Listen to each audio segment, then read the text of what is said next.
5, 4, 3, 2, 1, 0.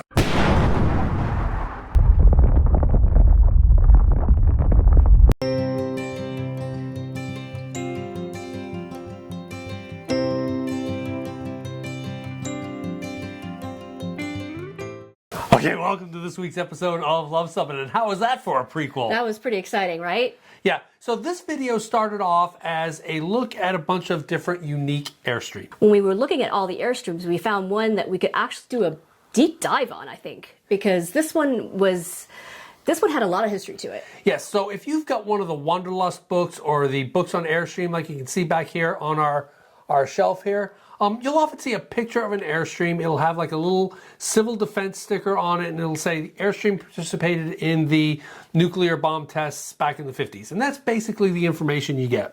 And this nuclear test happened in 1955, and it was in Nevada at the time.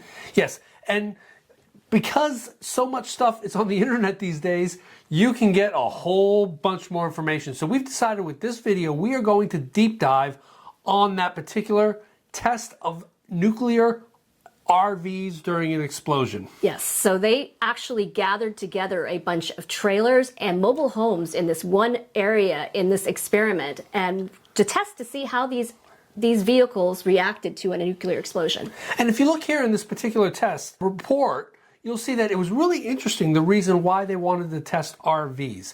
And the theory was that most RV sales, dealerships, and campgrounds are outside of the big cities. And so the theory was that if the city gets hit by a nuclear weapon, well then how well are the RVs on the outskirts of the cities going to survive so that those RVs could then be used for mobile housing, mobile food distribution. For any of the survivors of this event. So there was actually a reason for that test.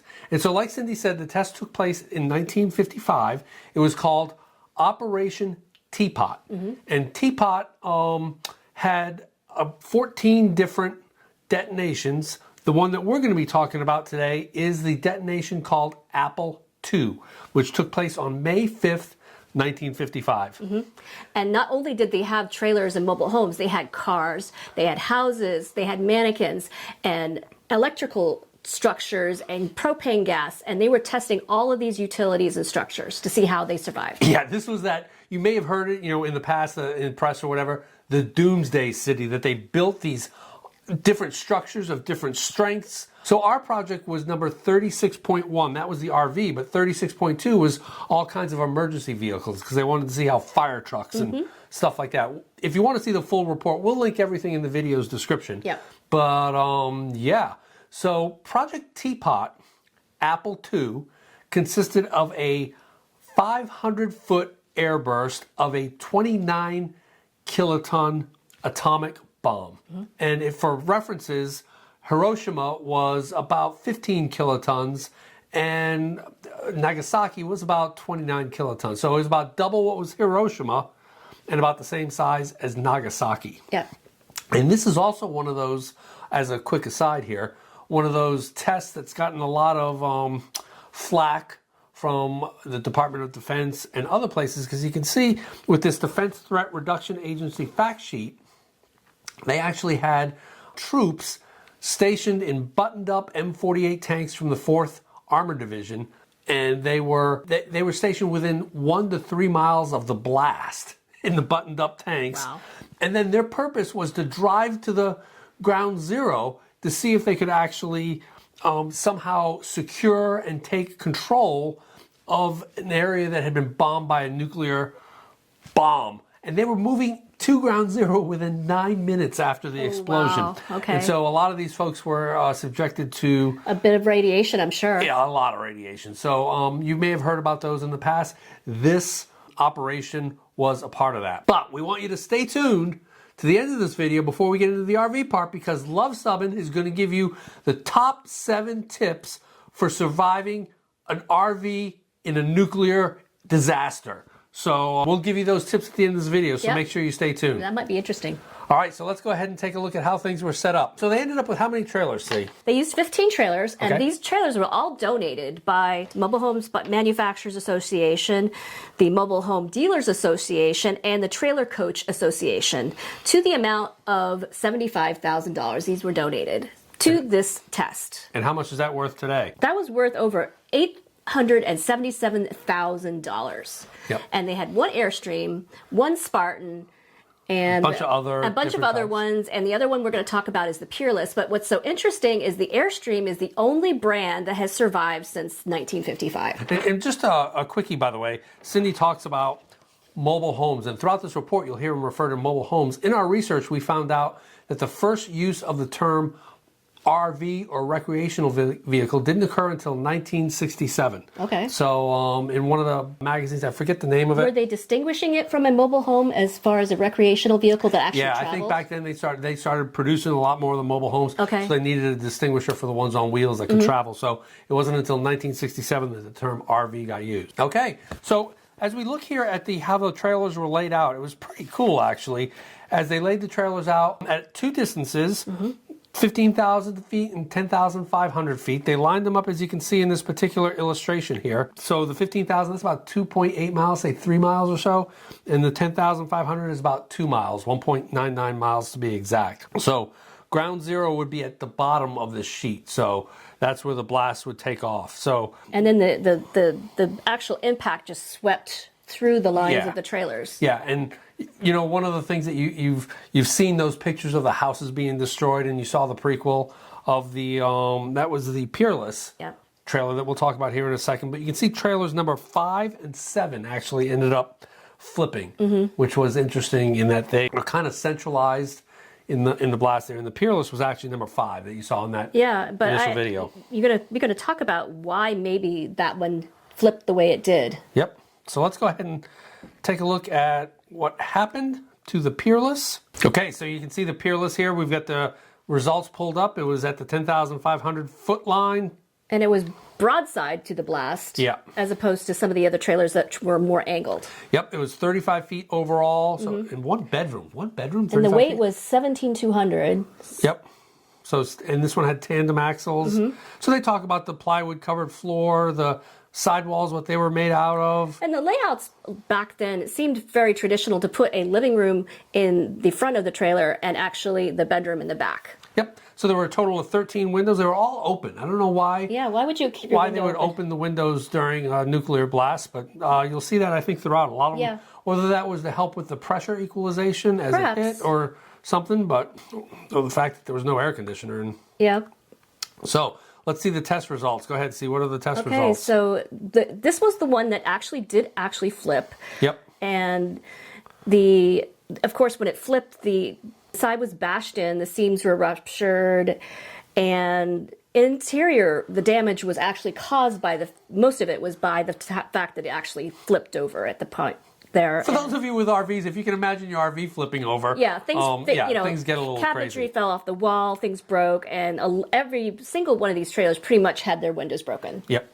The interesting part, though, is throughout this test result, they said every single one of these trailers actually could have been put into service for use as an emergency purpose, but just by flipping them up and doing some minor damage repairs and stuff. But the plumbing was unhurt. Yes. And you'll see that throughout most of these vehicles. They said all of the gas and water plumbing, none of that was damaged in any of these vehicles, which they thought was a good thing. Yeah, which was interesting. So they said very little glass inside. Yeah. Well, I think the whole theme of that was that the glass did not penetrate the screens Right. on the windows. And I think the reason why is because back in 1955, they didn't have the tempered Glass. automotive glass like what we have now. So when that shatters, like our rear window shattered, it vaporizes. It actually vaporized, and we found glass inside the screen. That went through the screen. So I think these glass was a little bit different. So that was kind of that one. Yep. So let's go on. And So the next one we wanted to talk about was the Spartan. now it was interesting that the Spartan came about from the Spartan Aircraft Company, which Yes. formed in 1928, and they did not actually start making trailers until about 1945. Yes. So we actually saw one of the Spartan Oh, aircraft. they're gorgeous. They're absolutely gorgeous. And the Yeah, it was fly-in. at the Triple Tree Fly-In for our flamping video, which we'll leave a link up here. Yep. I always get that wrong, but Yep. we'll see if we got that one right. Hopefully we did. All right, so let's go ahead and take a closer look at the Spartan report. We'll see, it's in 2 pages, so we'll see that here. So this one, 42 feet, 10-inch trailer. yes. 2-bedroom model. Yep. And it weighs 8,600 pounds. So similar in weight as Yep. the Peerless. And you can see some of the construction facts here. So this one did not flip over. No. So test results. Chassis, the subfloor, the undercarriage, including the tires, were not damaged. That's because they were inflated properly, no doubt. And the exterior, the right rear behind the back door and the back of the front door was dashed in and pulled out of... A Pittsburgh seam. I don't know what a Pittsburgh I don't know what a seam- Pittsburgh seam is either. Yeah, but these were aluminum, very similar to an Airstream. Let's see, for the interior, the right panel was bulged in, no rupture, wardrobe style broken, right rear window, 1 pane of right lower window, and 3 panes of window in front of the door broken. Kitchen light fixture hanging loose, wardrobe overhead dashed in and split. Oil heater, door off, Venetian blinds in kitchen and bedroom down, no glass inside trailer. So actually it didn't seem to have a lot of damage. Yeah, inside. our heater door falls off all the time. I mean, and we don't go through a nuclear blast.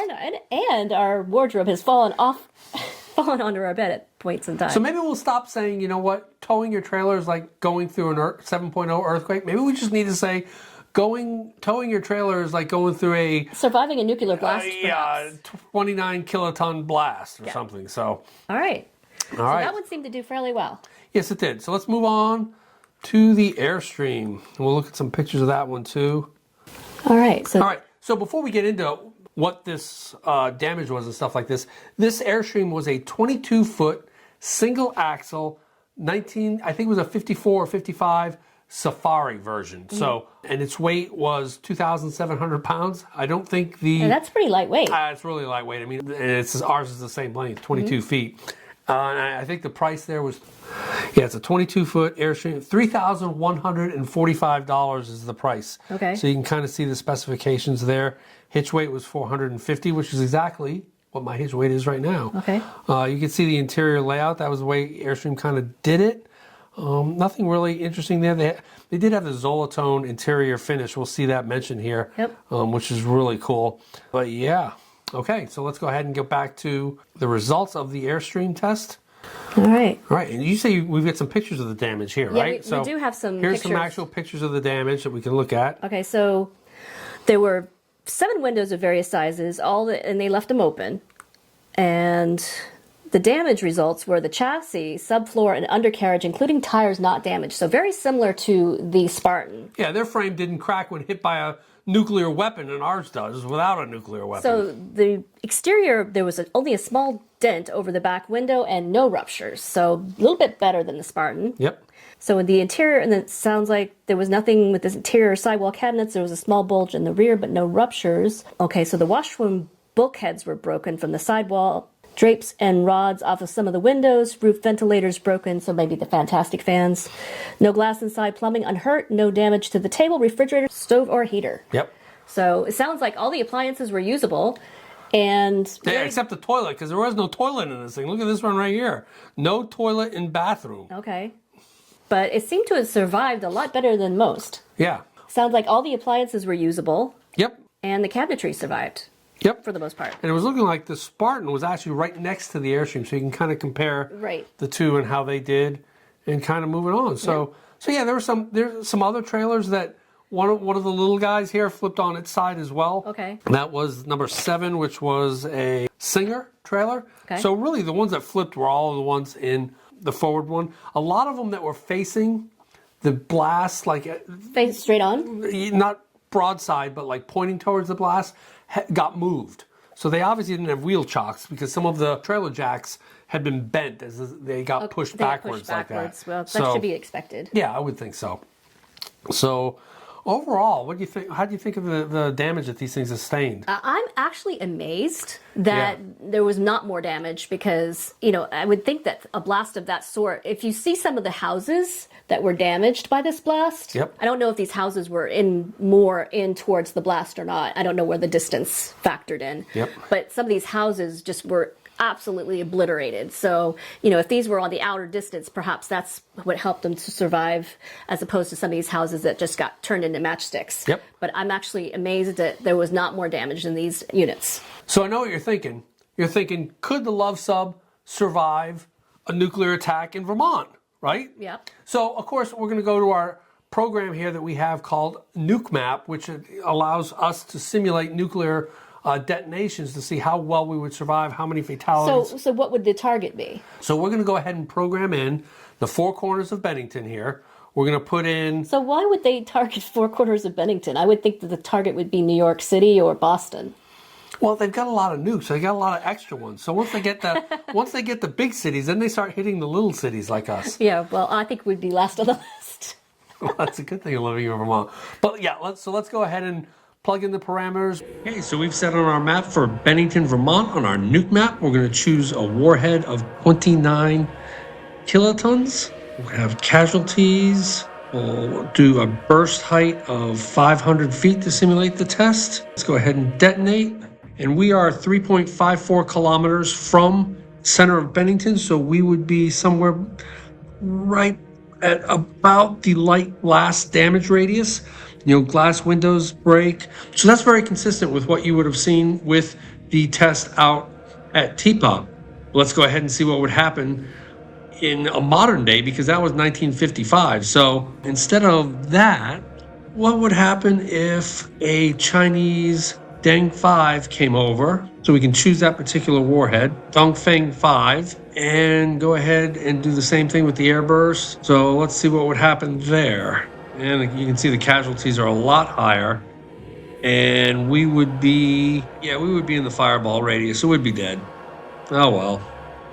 Hopefully the Dongfeng 5 won't come over. So yeah, there you have it. We would probably survive 1955, but it looks like 2025. Nope. Okay, so this is very depressing. All right, so let's get into something not depressing and to how you can survive the nuclear holocaust with tips from Luv Subbin. Okay, so these are to be taken, what, tongue-in-cheek or? No. No? Of course not. Okay. This is through intense research. Okay. All right, number one, take your awning in before the detonation.